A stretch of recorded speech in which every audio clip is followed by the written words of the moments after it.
Olá, sejam todos muito bem-vindos ao Sã Doutrina. O Sã Doutrina é o programa da Igreja Presbiteriana de Pinheiros que oferece a você gratuitamente um curso de Teologia Reformada.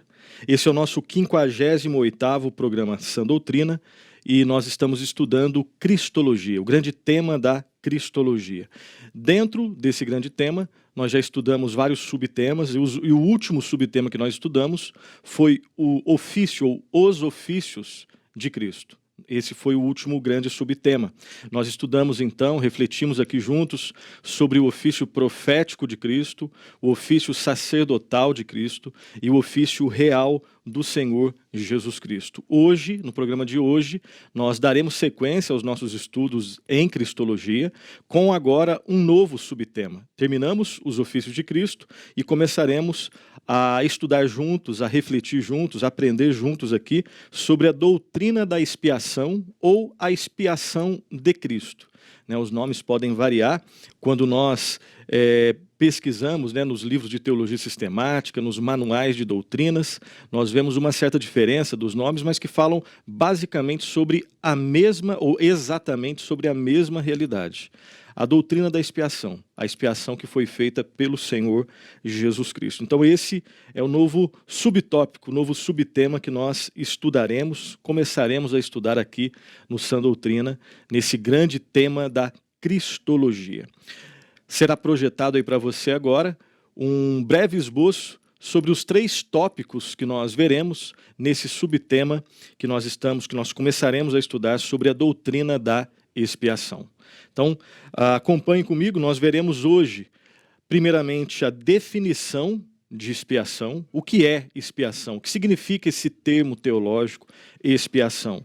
Depois nós estudaremos juntos sobre a causa motivadora da expiação, qual foi a causa, ou as causas motivadoras que motivaram a expiação. E, em último lugar, nós veremos a necessidade da expiação. A expiação realmente era necessária? Haveria alguma possibilidade de salvação de Deus, o Deus santo, justo, misericordioso, gracioso, que é amor perfeito? Seria possível Deus salvar o homem perdido em seus pecados, morto em seus pecados, de uma outra forma que não fosse mediante uma expiação substitutiva? Nós falaremos sobre isso no final do programa de hoje. Dito isso, então, mostrando aí o nosso esboço desses pontos que nós nos propomos a estudar juntos, vamos então ao nosso estudo. Primeiramente, então, vejamos a definição de expiação. O que é expiação? Então, de modo básico, expiação vem de expiar, que significa basicamente pagar crimes ou pagar faltas, resolver um crime, resolver uma falta, remir, resgatar, libertar e redimir. Percebam que todas essas expressões, elas fazem parte tanto do mundo jurídico quanto do chamado assim mundo teológico, do vocabulário teológico. Pagar crimes ou faltas, remir, resgatar, libertar, redimir, expiar, são termos que fazem parte desses 2 mundos, do mundo jurídico e do mundo também teológico. Obviamente, guardadas as devidas proporções e as suas aplicações dentro desses panos de fundos diferentes, mas isso aqui nos traz uma reflexão que é na própria Escritura que nós vemos essa linguagem, onde existe um tribunal, um juiz justo, os réus, o advogado, o acusador. Então perceba que existe esse aspecto intercambiável, onde existe essa relação entre esses termos do mundo jurídico e do mundo teológico, do vocabulário bíblico, que se utiliza, obviamente, desses termos do mundo jurídico. Então, essas são as ideias que vêm à nossa mente, devem vir à nossa mente quando nós falamos de expiação. Tem a ver com espiar. O que é espiar? Não é você ficar fuxicando a vida do outro. Não, essa é outra questão. Aqui nesse aspecto aqui, que é o que nos interessa, pagar crimes, pagar faltas, resolver algo errado que aconteceu de modo justo, remir, redimir, resgatar, libertar, enfim. Então essas são ideias básicas, tá? Vamos tentar aprofundar agora um pouco. Agora vamos pedir ajuda aqui para um teólogo, o Wayne Grudem, que na sua teologia sistemática, ele dá uma breve definição, bem breve definição, do que é expiação. Vai ser projetado aí para você. Wayne Grudem diz o seguinte: expiação é a obra que Cristo realizou em sua vida e sua morte para obter nossa salvação. Perceba a simplicidade, né, o aspecto conciso e fiel às Escrituras. Expiação é a obra que Cristo realizou em sua vida e em sua morte. Com qual finalidade? Para quê? Né? Qual que é o telos, né? A finalidade? Para obter, para conseguir a nossa salvação. Para nos salvar. Okay? Algumas considerações sobre essa definição do Wayne Grudem. Então aqui é importante perceber que nessa definição aqui do Wayne Grudem, o uso da palavra expiação, ele é mais amplo do que normalmente ele é utilizado. Normalmente o termo expiação é utilizado somente, é usado somente para falar daquilo que Cristo realizou em sua morte. O Wayne Grudem deixa bem claro que expiação está relacionado diretamente àquilo que Cristo realizou em sua vida e em sua morte para obter, né, para garantir a nossa salvação. Então, primeiro existe esse aspecto mais amplo nessa definição curta, simples e fiel às Escrituras do Wayne Grudem. Mais uma consideração sobre essa definição aqui do Wayne Grudem é que nessa definição, como nós falamos, vamos ampliar um pouquinho mais, a expiação está relacionada aos benefícios salvíficos, salvadores, que Cristo alcançou e que estão baseados na sua vida, na sua morte e na sua ressurreição. Então perceba esse aspecto, novamente repetindo aqui para ficar bem claro, esse aspecto amplo da definição proposta aqui pelo Wayne Grudem. Expiação tem a ver, está relacionada à obra, é a obra que Cristo realizou na sua vida, na sua morte, na sua ressurreição, com a finalidade, o propósito de obter, garantir salvação para aqueles que creem em Cristo e na sua obra.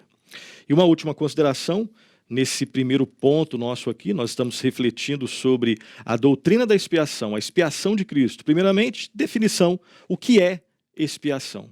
A última consideração que nós vamos fazer é que a palavra de Deus ensina que para existir salvação, para existir redenção de fato, deve existir um substituto. Grave isso. Não existe salvação sem substituição. Não existe salvação sem um substituto. Eu não consigo salvar a mim mesmo, você não consegue se salvar. O gênero humano que caiu lá com o primeiro Adão está morto, não está doente, está morto em seus pecados. Ele não tem condições de proporcionar a salvação, redenção. Eu não consigo expiar os meus pecados. Eu consigo me aprofundar sozinho, deixado a mim mesmo, eu consigo me aprofundar nos meus pecados. Mas proporcionar expiação, proporcionar redenção, justificação, nada disso. Para que exista salvação, biblicamente entendida, deve existir substituição, um substituto. Então, grave isso. Para que os homens, né, mortos nos seus delitos e pecados possam ser salvos, alguém deve salvá-los. Um substituto deve pagar pelos seus pecados, deve resolver os seus problemas e deve torná-lo ou torná-los aceitáveis para Deus. Deve viver uma vida perfeita, deve morrer no seu lugar e deve ressuscitar para que ele tenha vida. E quando nós falamos, meditamos, estudamos, refletimos sobre a doutrina da expiação, a expiação de Cristo, nós estamos falando dessas realidades aqui.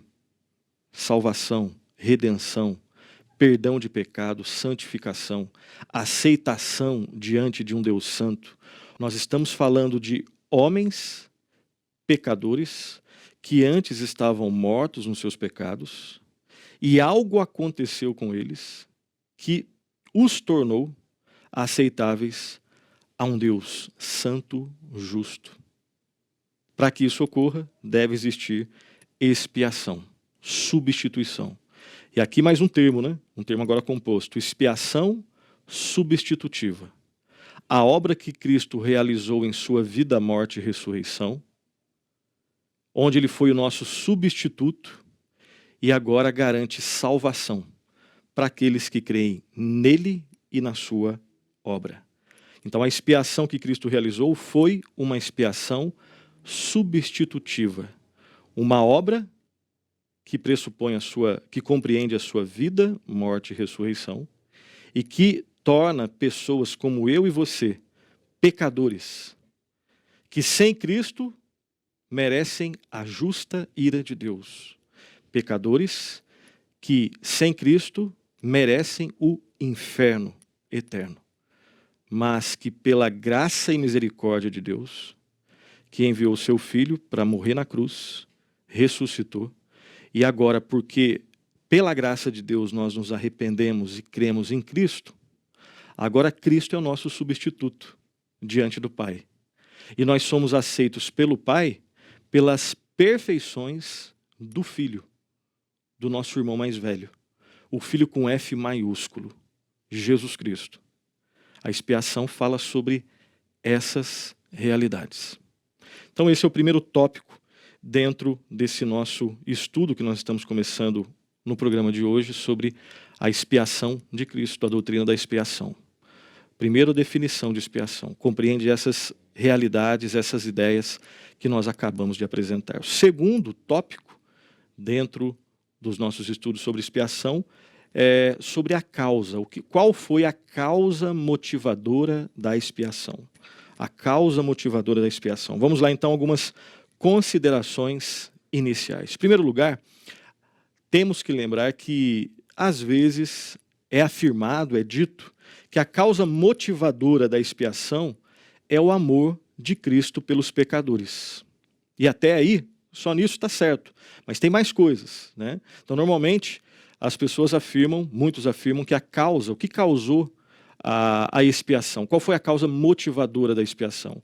É o amor de Cristo, o Filho, pelos pecadores.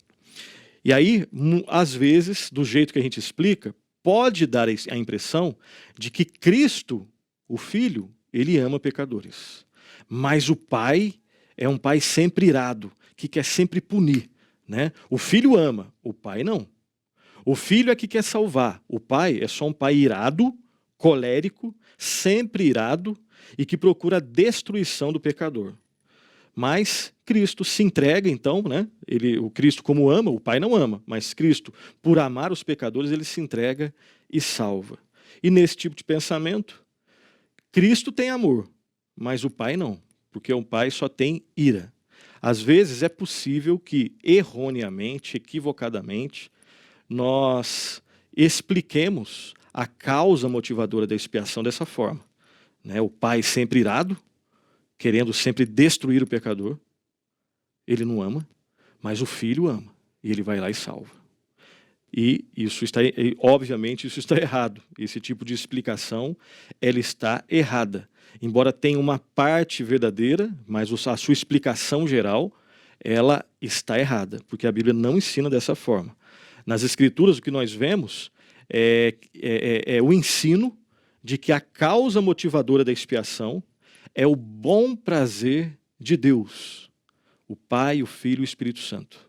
É o bom prazer do Pai, obviamente, em salvar pecadores, preste atenção, mediante uma expiação substitutiva.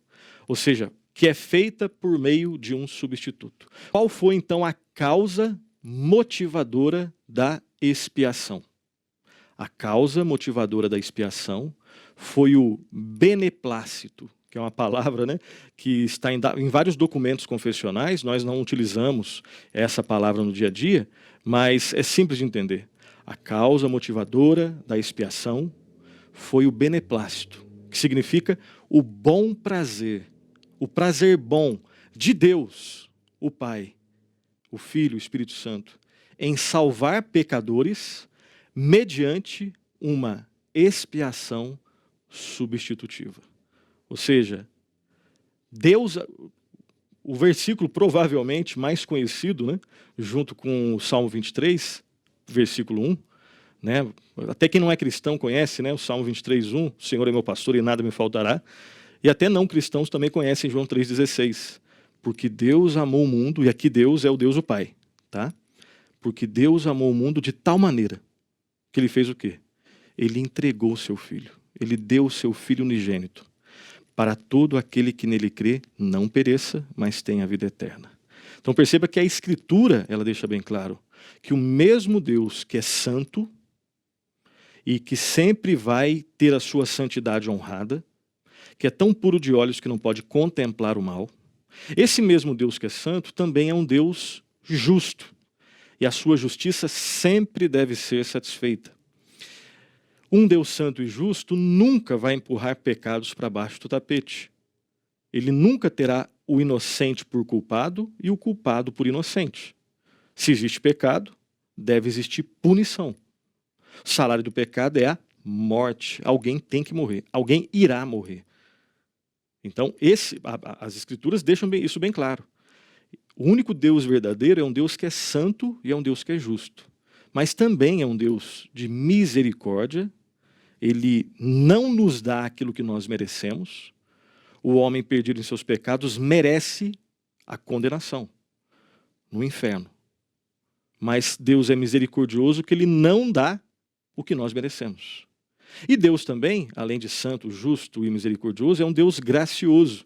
E na sua graça, se na misericórdia Deus não nos dá aquilo que nós merecemos, na graça Deus nos dá aquilo que nós não merecemos.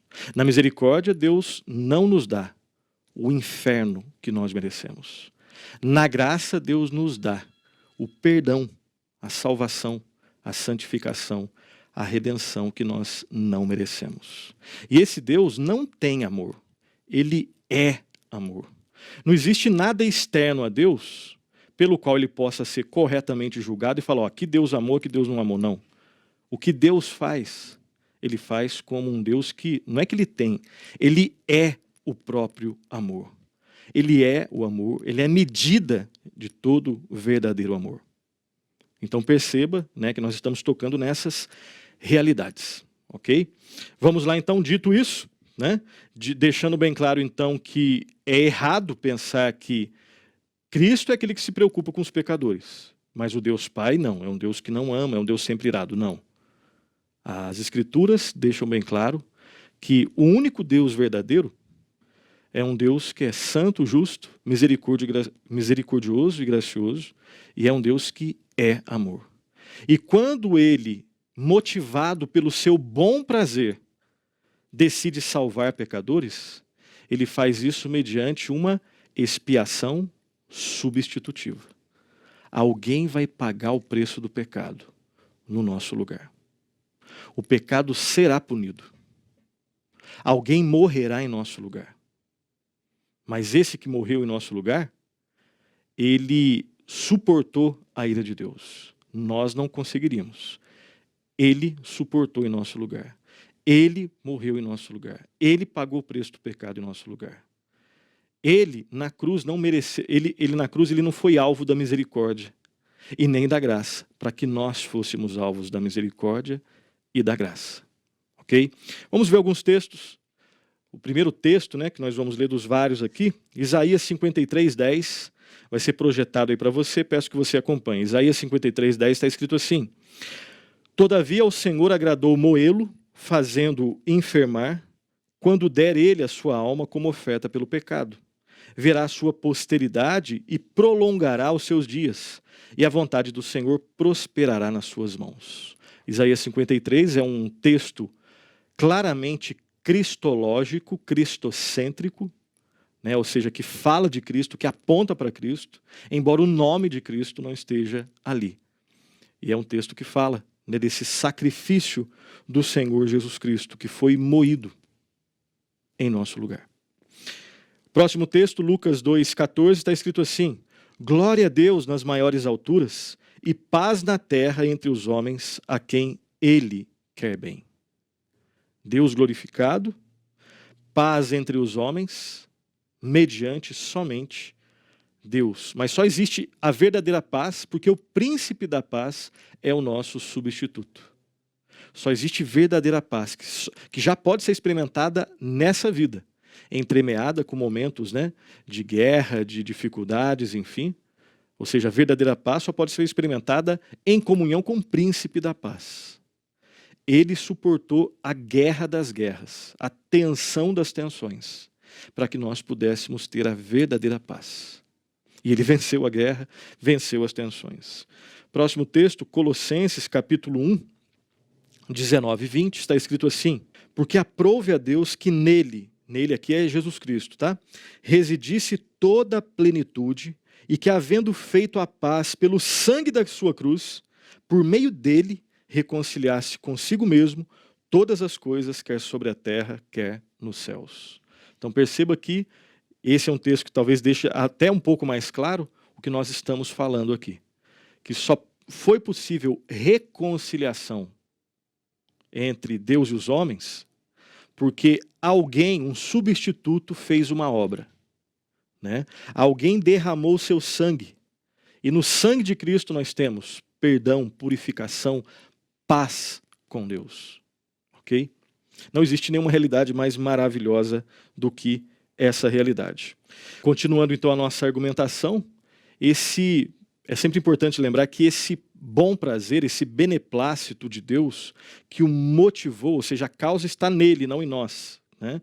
Esse bom prazer que motivou a Deus em salvar homens pecadores, obviamente ele não pode ser confundido com capricho divino. Até porque nós estamos falando de um Deus que é santo, justo, verdadeiramente bom, sábio, perfeito. Né? Ele está relacionado ao bom prazer de Deus em salvar pecadores, como nós dissemos, por uma expiação substitutiva, ou então uma expiação substitucional, como, né, está em outros livros, que se encontra, preste atenção, essa expiação substitutiva, ou essa expiação substitucional, ela se encontra, ela pressupõe, ela existe em outras duas realidades, o amor e a justiça de Deus. E aqui um princípio muito importante, para que nós possamos compreender, naquilo que é possível compreender, essa realidade da expiação substitutiva, expiação substitucional, mesma coisa, nós temos que entender que nós estamos falando de um ato de Deus que, motivado pelo seu bom prazer, decide salvar homens que estavam mortos em seus pecados, mediante essa expiação substitutiva ou substitucional. E nós temos que entender, naquilo que é possível entender, que por trás disso, o pano de fundo dessa expiação é o próprio Deus, que é um Deus amoroso e um Deus justo. E Deus não pode negociar esses seus atributos. O atributo da sua santidade, da sua justiça, como nós estamos falando. Deus é um Deus de misericórdia, Deus é um Deus de graça, é um Deus que é amor. Então, quando Deus decide salvar o homem perdido em seus delitos, seus pecados, se ele não salvasse, né, é claro que não existe o si na história, mas se ele não salvasse o ser humano, ele não estava fazendo, obviamente, nada errado. Mas quando Deus decide salvar, ele, obviamente, nós temos que entender isso, e isso dá para entender, até certo ponto, que Deus, obviamente, não vai abrir mão dos seus atributos. Deus não deixa de ser justo. Então, o método de salvação, o meio a partir do qual Deus salva os seres humanos, deve pressupor quem Deus é. A justiça tem que ser feita, deve ser satisfeita. A santidade de Deus deve ser honrada, na forma como ele vai salvar os seres humanos. Ele vai então salvar, então seu amor vai ser expresso, a sua graça vai ser expressa, a sua misericórdia vai ser expressa. Só é possível mediante uma expiação substitucional, ou expiação substitutiva, ou então expiação por meio de um substituto. Nós poderíamos dizer então, de forma resumida, que a justiça de Deus, ela vai ser cumprida. A santidade vai ser honrada. Ao mesmo tempo, para demonstrar amor, misericórdia e graça em relação ao homem pecador e morto espiritualmente, é necessário um substituto. Foi o amor de Deus que forneceu aos pecadores um meio de escape.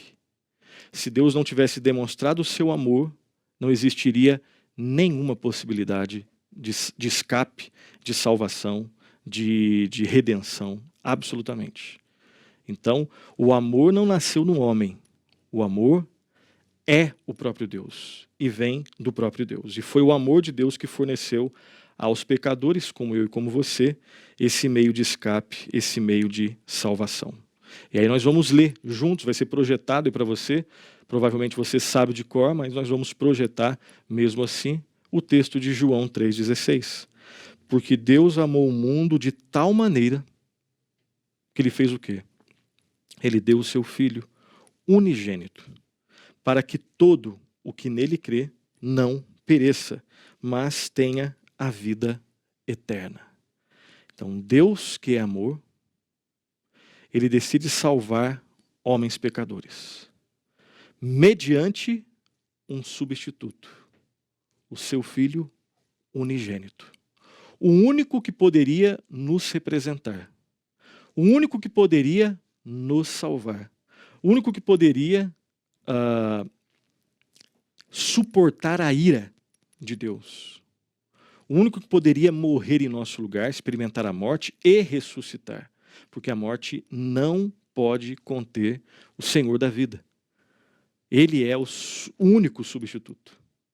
Ele é o único mediador, o mediador da aliança que nós estudamos, né, em programas anteriores, quando nós falamos dos ofícios, né, de Cristo. Ele é profeta, ele é sacerdote, ele é rei, o rei dos reis. Salvação somente em Cristo. Lembre-se também que foi a justiça de Deus que exigiu que a lei fosse satisfeita para que ele fosse justo e justificador daquele que tem fé em Jesus. De novo, nós temos que lembrar dos atributos de Deus quando nós falamos no meio que Deus decidiu salvar o gênero humano. Deus é justo.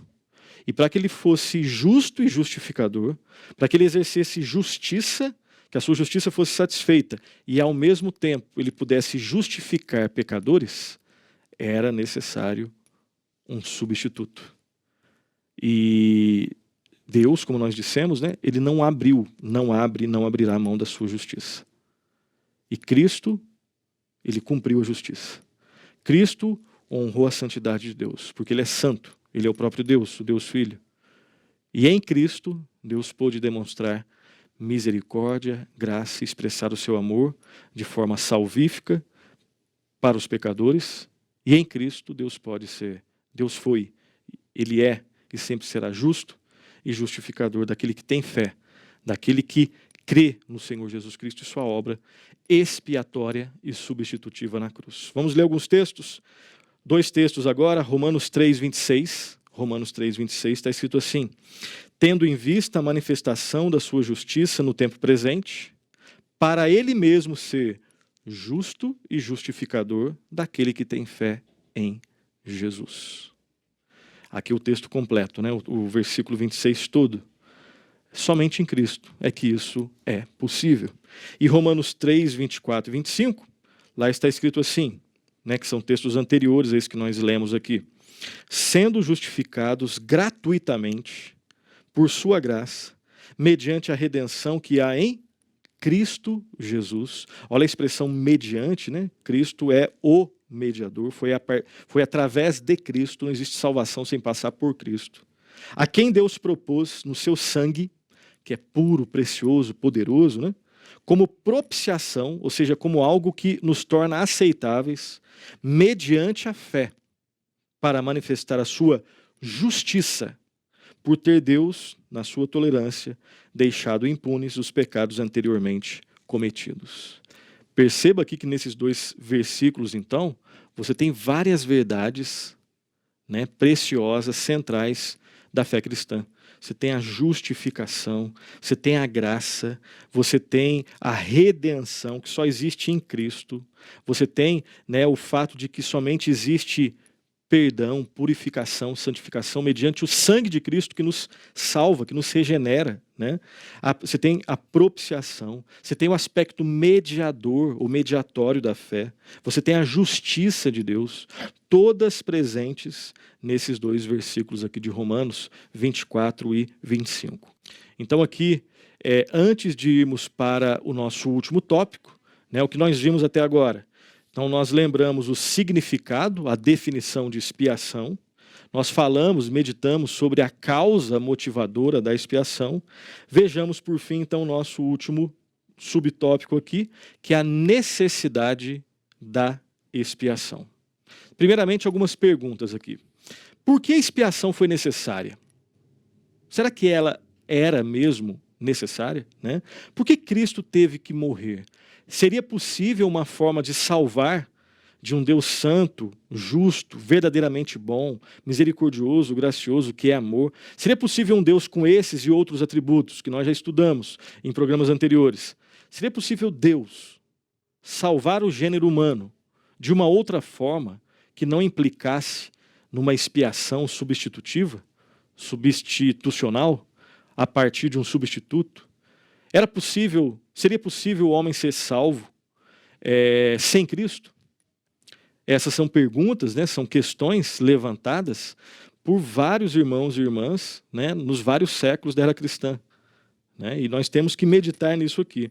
Algumas informações históricas aqui, na história da igreja, existiram e existem teólogos que defendem que a expiação não era necessária. Nunca foi necessária, não precisava de expiação. Existem alguns teólogos, então, que negaram e negam ainda hoje a necessidade da expiação. Por exemplo, alguns teólogos, como Duns Scotus, um teólogo medieval, né, o Sociniano também, que foram teólogos que, em sua teologia, acerca desse assunto específico, existem pontos interessantes em outras áreas, mas nesse assunto específico, eles negaram a necessidade da expiação. E, obviamente, nos nossos dias, em geral, os chamados teólogos liberais, né? Aqueles que defendem um liberalismo teológico, que não é fé cristã, né? Liberalismo teológico não é um ramo do cristianismo. Como já dizia um teólogo muito importante do século passado, John Machen, que escreveu um livro sobre esse tema, ele deixa bem claro que liberalismo não é cristianismo. Liberalismo é um outro tipo de religião e, obviamente, os liberais não acreditam em expiação, assim como não acreditam em nada que é sobrenatural, né? Atacam qualquer tipo de realidade sobrenatural, qualquer tipo de sobrenaturalidade, né? Então, esses teólogos então não veem a necessidade da doutrina da expiação, porque não entendem Deus da forma como as Escrituras nos ensinam, ok? Entretanto, quando nós temos as Escrituras como nosso norte teológico, né, como a nossa referência para as nossas ideias, fica claro que, tendo em vista a justiça de Deus, ou seja, o fato de que Deus é justo, a expiação, como consequência, é totalmente necessária.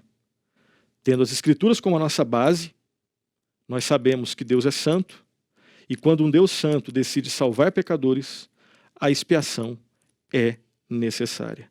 Nós temos que lembrar que a justiça de Deus, preste atenção, ela foi violada pela transgressão do homem, e a consequência desse fato é que a justiça divina exige satisfação. Se existe pecado, deve existir punição. O pecado deve ser punido. O pecador deve ser punido, porque existe um justo juiz. E nós temos consciência de que esse tipo de abordagem, embora seja simplesmente fiel às Escrituras Sagradas, ela pode parecer um pouco dura a nós, né?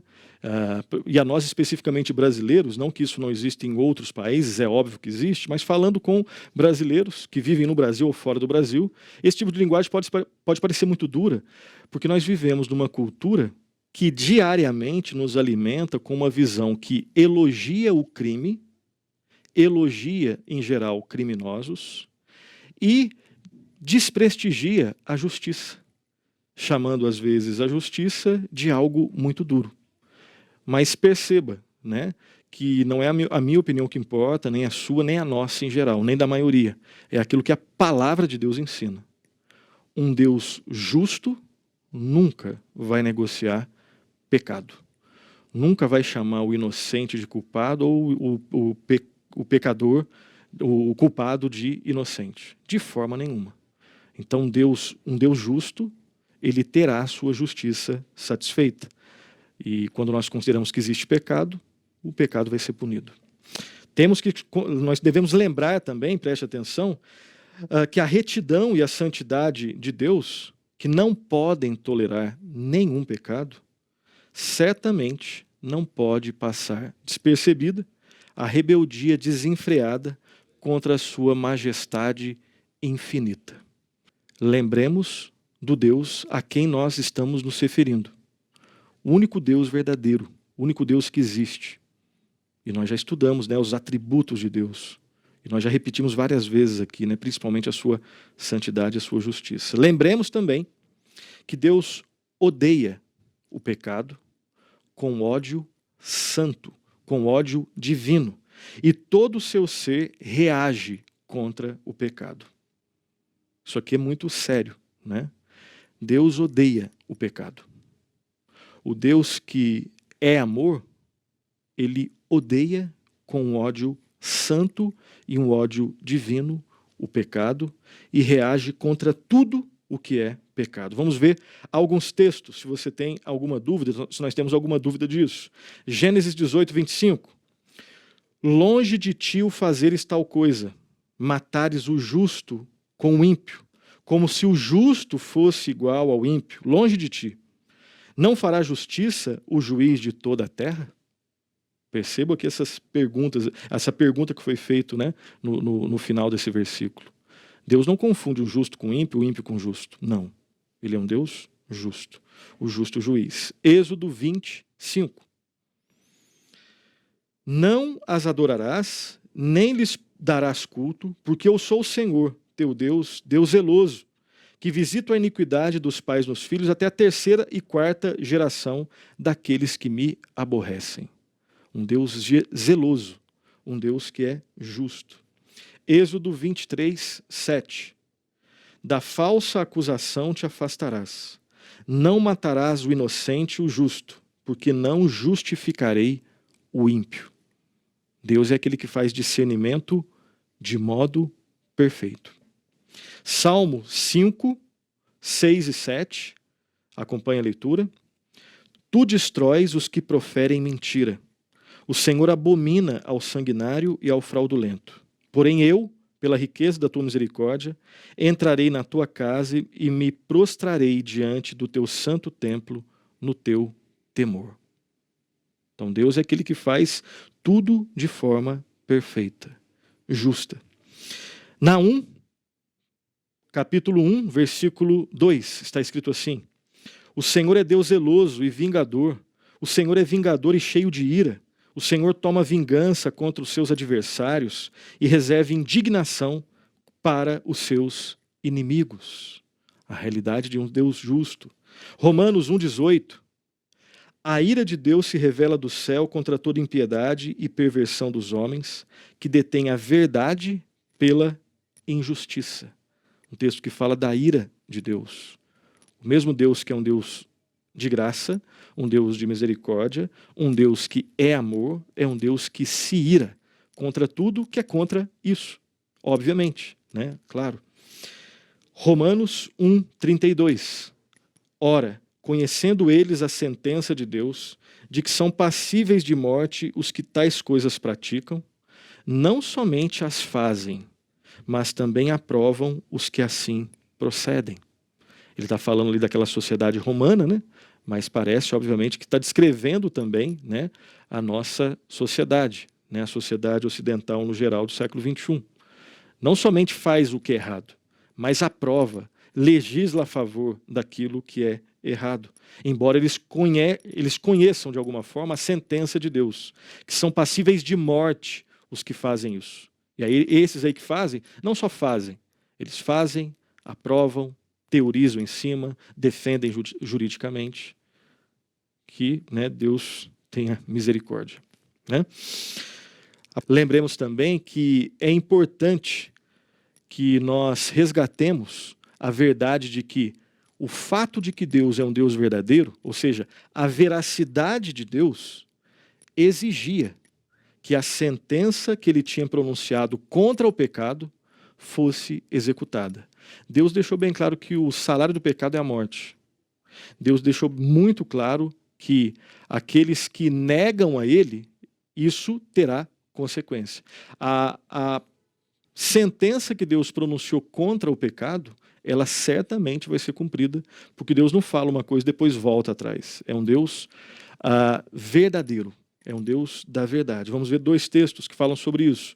Ezequiel 18:4, que diz assim: eis que todas as almas são minhas, como a alma do Pai, também a alma do Filho é minha. A alma que pecar, essa morrerá.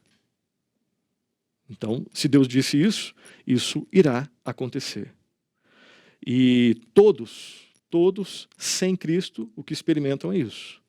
A não ser que haja um substituto, é isso o que vai acontecer.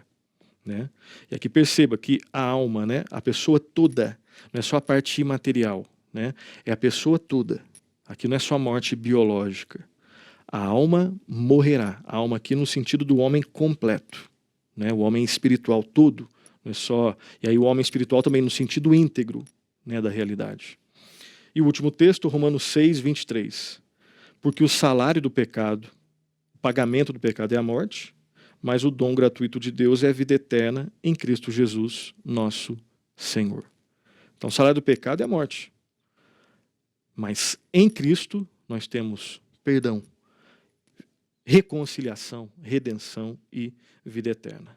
Eu quero terminar aqui o nosso programa lendo, antes de fazer as considerações finais, lendo aqui 3 perguntas de um documento confessional ali da época da Reforma Protestante, muito importante, né? O Catecismo de Heidelberg.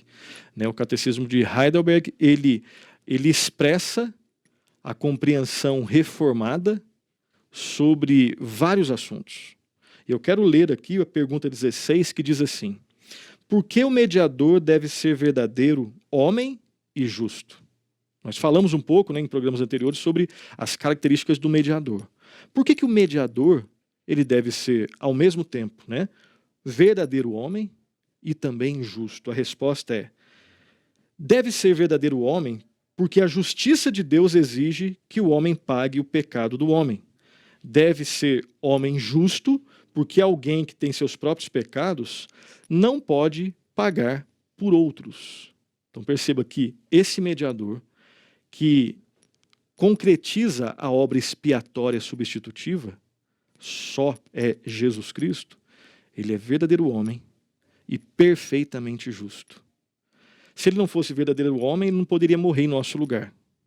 Se ele fosse um homem, mas sem ser perfeitamente justo, seria como se eu morresse na cruz. Eu não posso salvar. Eu que tenho pecados não posso purificar. Eu tenho que ser purificado. E para que alguém me purifique, me salve, ele tem que ter algumas características. Entre outras, homem. Perfeitamente homem. Perfeitamente justo. Tá? Uma outra pergunta muito importante, vai ser projetada aí para você. Por que o mediador... Pergunta 17, tá? Nós lemos a 16, agora a 17. Por que o mediador deve ser ao mesmo tempo verdadeiro Deus? Preste atenção na resposta. Porque somente sendo verdadeiro Deus, ele pode suportar como homem o peso da ira de Deus, conquistar e restituir para nós a justiça e a vida. O mediador, aquele que fez a obra substitutiva, expiatória, tem que ser verdadeiro homem para ser o representante dos homens. Deve ser perfeitamente justo, não pode ser pecador, obviamente, senão o sacrifício é inútil, e verdadeiro Deus. Porque só um verdadeiro homem, perfeitamente justo e verdadeiro Deus, pode suportar a ira, suportar o peso da justa ira de Deus, pagar os pecados, morrer, ressuscitar. Ele é o Senhor da vida, ele é Deus, né? E também restituir a justiça que o pecado tirou e a vida. Então perceba essa perfeição. E a última pergunta, a pergunta de número 60, Diz assim: de que maneira você é justo diante de Deus? Preste atenção. Somente pela verdadeira fé em Jesus Cristo. Mesmo que minha consciência me acuse de ter pecado gravemente contra todos os mandamentos de Deus, de não ter guardado nenhum deles e de ser ainda inclinado a todo mal, todavia, Deus me dá, sem nenhum mérito meu, por pura graça, a perfeita satisfação, justiça e santidade de Cristo. Deus me trata como se eu nunca tivesse cometido pecado algum ou jamais tivesse sido pecador, e como se eu tivesse cumprido pessoalmente toda a obediência que Cristo cumpriu por mim. Isso aqui dá para a gente meditar durante muito tempo, a gente não tem esse tempo, mas depois leia e releia essa pergunta de número 60, que fala exatamente do nosso assunto, expiação. Como que alguém pode ser justo? Como que um injusto pode agora ser tornado justo diante de Deus? É porque o justo, que morreu por injustos como nós, ele pagou o preço de todos os nossos pecados, não deixou nenhum para nós, porque se deixasse a gente não suportaria. Não deixou nenhum centavo, pagou toda a nossa dívida, não deixou nenhum centavo para mim e para você, porque se deixasse um centavo, nós não teríamos condições de pagar. Ele derramou seu sangue precioso e poderoso, não deixou nenhuma gota para a gente derramar, porque se nós derramássemos o nosso sangue, ele não é puro. Nós precisamos de purificação. Ele fez tudo. E agora, com todos os nossos pecados na conta de Cristo, ele pagou tudo. Agora toda a justiça de Cristo na nossa conta, nós somos aceitos, como se nunca tivéssemos pecado e como se tivéssemos cumprido toda a justiça da lei de Deus. Porque estamos em Cristo. Salvação somente em Cristo. Fora de Cristo o que existe é condenação. Esse benefício que nós acabamos de falar aqui é meu, é seu, somente se eu e se você aceitarmos pela fé, de todo o coração, a pessoa e a obra do Senhor Jesus Cristo. Esse benefício, a salvação, a expiação, todas as maravilhas advindas disso, é de quem? É daquele que crê e confia em Cristo na sua obra.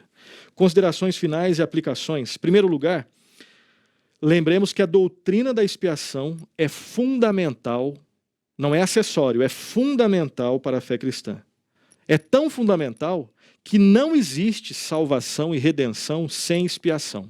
Sem expiação, sem salvação. Sem substituto, sem redenção. Então existem alguns sistemas, né, que até dizem que Cristo é importante, que Cristo salva, mas se você não fizer isso, Cristo não vai te salvar. Isso não é cristianismo. Cristianismo é 100% Cristo. Ao homem é necessário arrependimento e fé. Sem arrependimento e fé não existe salvação. Mas quando alguém verdadeiramente se arrepende e tem fé, ele dá graças a Deus. Inclusive isso é pela graça de Deus. E os méritos todos são de Cristo. Cristianismo não é 99,9 Cristo mais 0,1 obra humana. Não, isso não é cristianismo. Cristianismo é totalmente a pessoa e a obra do Senhor Jesus Cristo. Nós devemos nos arrepender e crer, confiar no que Cristo fez.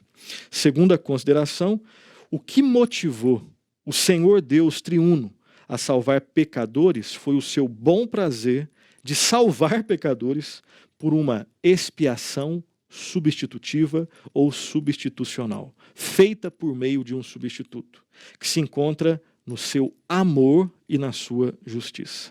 A expiação sempre ela reflete essas realidades.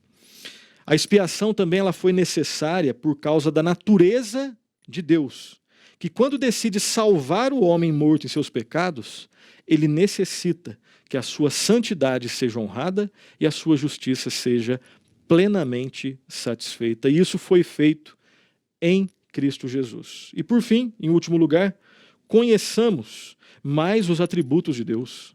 Conheçamos mais quem nós somos, a partir, obviamente, da palavra de Deus. Conheçamos mais o amor de Deus revelado em Cristo Jesus.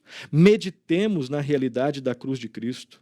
onde vemos o amor de Deus, a graça de Deus, a misericórdia de Deus se revelando, assim como vemos também a sua justiça e a sua santidade sendo reveladas também.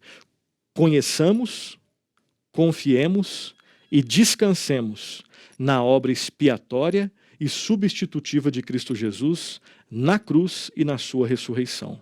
Lembre-se que nele, em Cristo, e somente nele, nós temos tudo o que nós precisamos para a vida aqui no tempo e na eternidade. Que Cristo sempre seja exaltado. Assim nós terminamos o nosso programa de hoje. Próximo programa, Deus permitindo, nós falaremos sobre a natureza, né? Demos a definição, falamos aí sobre a realidade, né? da expiação. No próximo programa, Deus permitindo, nós falaremos sobre a natureza da expiação. Quero fazer só 2 indicações bibliográficas, tá? Sobre esse assunto, se você quiser se aprofundar nesse assunto.